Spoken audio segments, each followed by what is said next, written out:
RLA राष्ट्रीय लोक मोर्चा की तरफ से जिस नाम की चर्चा थी, हर जुबान पर थी, सभी चाहते थे कि दीपक प्रकाश भी उम्मीदवार बनकर सामने आएंगे। लेकिन ऐसे में एंड वक्त पर दीपक प्रकाश के नाम पर मुहर नहीं लगती है। लेकिन अब भी सस्पेंस बरकरार है। क्या एनडीए के भीतर सब कुछ ठीक नहीं है? क्या आरएलए को भी सीट मिलेगी? एमएलसी का भी चुनाव होना है। एनडीए के कई नेताओं ने, कई पार्टियों ने घोषणा कर दिया कि उम्मीदवार को आपकी चर्चा हो रही है, कब तक घोषणा होगी? सभी उम्मीदवार जिनके नामों की घोषणा की गई है उनको मेरी शुभकामना है, बधाई है। बिहार की सियासत में इन दिनों हलचल काफी तेज है। मौका है बिहार विधान परिषद के आगामी चुनाव का, जो 18 जून को होने जा रहा है। लेकिन नामांकन का जो सिलसिला है वो जारी हो चुका है। कल यानी सोमवार का दिन नामांकन की आखिरी तारीख है। एक तरफ जहां एनडीए की प्रमुख पार्टियां, चाहे भाजपा हो, जदयू हो, लोक जनशक्ति पार्टी, रामविलास हो, सभी ने अपने उम्मीदवारों के पत्ते खोल दिए हैं।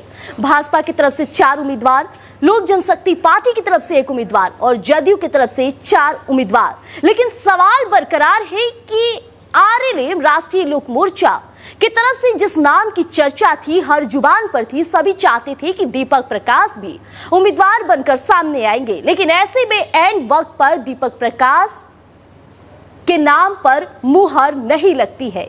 लेकिन अब भी सस्पेंस बरकरार है। क्या एनडीए के भीतर सब कुछ ठीक नहीं है? क्या आरएलए को भी सीट मिलेगी? देखिए, इन सवालों के बीच जब खुद मंत्री दीपक प्रकाश से बातचीत की गई तो उन्होंने बहुत सधी हुए शब्दों में अपनी बात रखी है। जरा सुनिएगा। प्रदेश का चुनाव हुआ, प्रदेश का चुनाव हुआ है। नवनिर्वाचित प्रदेश अध्यक्ष आलोक सिंह जी को बधाई देते हैं और राज्य स्तर के संगठन को, सभी लोगों को साथ लेकर चले, संगठन को मजबूत करें, लोगों की जो भी समस्याएं हैं उनको सरकार के संज्ञान में लाने का काम करें संगठन के माध्यम से। उनको मेरी शुभकामना और बधाई है। हाँ, राष्ट्रीय अध्यक्ष का भी चुनाव होना है। 13 तारीख को चुनाव की तिथि रखी गई है। दिल्ली में कार्यक्रम होगा और वहाँ पे चुनाव होगा। पार्टी ने नेता पे विश्वास जताया, उसको कैसे देख रहे हैं? नहीं, पार्टी का तो सभी लोगों का विश्वास है ही नेता के प्रति। नेता की विचारधारा पे सभी लोग चलते हैं, पार्टी चलती है और सभी लोगों ने विश्वास जताया है और अधिकृत किया गया था उनको प्रदेश अध्यक्ष के चयन के लिए। उन्होंने चयन किया है और सभी लोग उनके नेतृत्व में पार्टी की विचारधारा को आगे मजबूत करेंगे। लोगों से जुड़े हुए जो भी मुद्दे हैं सरकार के संज्ञान में लाने का काम करेंगे।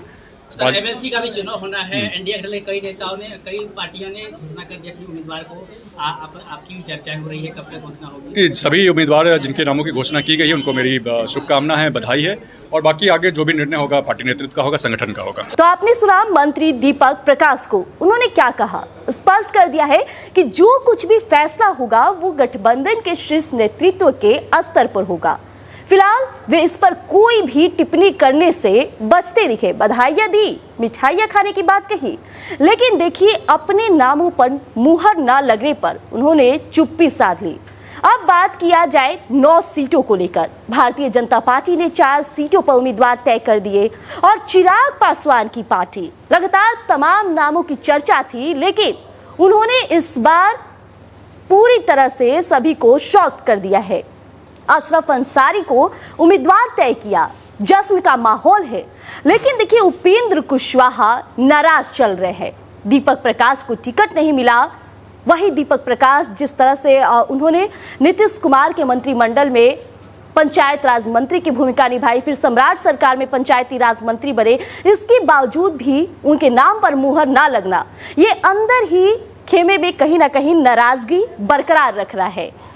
इसी बीच बात किया जाए नीतीश कुमार की जो सीट थी उपचुनाव को लेकर, ललन प्रसाद उम्मीदवार तय कर दिए गए। तो क्या होगा दीपक प्रकाश का, क्या होगा उनके करियर का?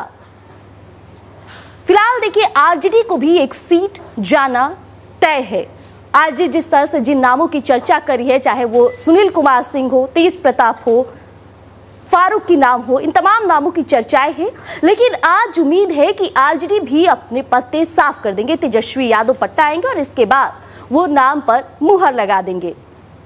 लेकिन देखिए जो सस्पेंस बरकरार है, दीपक प्रकाश को क्या वाकई एनडीए ने इस बार साइडलाइन कर दिया? अभी तक जीतन राम मांझी बागी तेवर अपनाए हुए थे, वो भी एक सीट की डिमांड कर रहे थे, लेकिन जीतन राम मांझी को वो सीट नहीं दिया गया। आरले में देखा जाए तो भी गतिविधियां तेज है। इसी बीच बिहार प्रदेश अध्यक्ष आलोक कुमार सिंह को बनाया जाता है। जश्न का माहौल है अभी भी आरले में, लेकिन बेटी को टिकट ना मिलना उपेंद्र कुशवाहा को अंदर ही अंदर ये सवाल खा रही है। फिलहाल देखना दिलचस्प होगा कि अंतिम समय में क्या फैसला लिया जाता है।